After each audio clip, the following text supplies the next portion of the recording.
తర్వాత 40 రోజులు అయిపోగానే తెల్లవారునాక వెళ్తారు ఆడికి, మాల తీస్తారు, వస్తనే తాక్కుంటూ ఊక్కుంటూ వస్తారు ఇంటికి. ఎందుకని అయిపోయింది ఇక 40 రోజుల పాటు. అంటే దేవునికి కావాల్సిన ఈ భక్తేనా, ఈ నామకార్థమైన విధానమా? ప్రభుని 40 రోజులకు ఒకసారి జ్ఞాపకం చేసుకోవటం, సంవత్సరంలో ఒకసారి జ్ఞాపకం చేసుకోవటం ఇది కాదు. జీవితకాలం అంతా కూడా నా బ్రతుకు దినములన్నీ కూడా దేవుని కోసం బ్రతుకుతాను అనేటువంటి ఒక నిరీక్షణ, ఆశ, ఆలోచన, తపన, తలంపు మన మధ్యలో హృదయంలో పుట్టాలి, కలగాలి. దేవునికి కావలసింది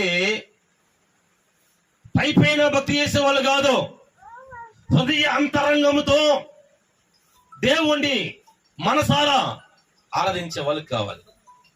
ఆయన వాక్యం చాలా విలువైనది, శ్రేష్టమైనది. మన వాక్యం చదివితే ఏం రాయబడింది? మీరు ఇప్పుడైనా సరే ఉపవాసం ఉండి కన్నీరు విడుచుచు దుఃఖించుచు మనోపూర్వకంగా దేవుణ్ణి వేడుకొని ఆయన వైపు తిరగండి. అంటే ఏంటి? ప్రజలు ఈరోజు దేవుని వైపు తిరగట్లా, లోకం వైపు తిరుగుతున్నారు.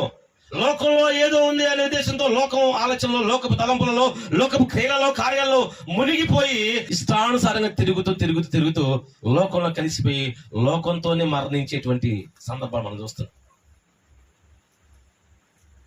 దేవుడు నీ కోసం ఎందుకు మరణించాడు? 40 రోజుల పాటు మనం ఎందుకు ఈ యొక్క శిలువ ధ్యానాలు అని మనం ఏర్పాటు చేసుకుంటున్నాం? ఇది మంచిది. దేవుని మందిరంలో కలుసుకొని ప్రతిరోజు దేవుని స్తుతించడం అనేది ఇష్టమైన కార్యమే, దేవునికి ఇష్టమైన కార్యం. ఎందుకంటే దేవుని సన్నిధిలో ఏమంటే దేవుని పాటలు, దేవుని మాటలు, దేవుని వాక్యం, ప్రార్థన, విధేయత, వినయం, విశ్వాసం ఇవన్నీ నేర్చుకోవడానికి ఒక మంచి అవకాశం ఇది.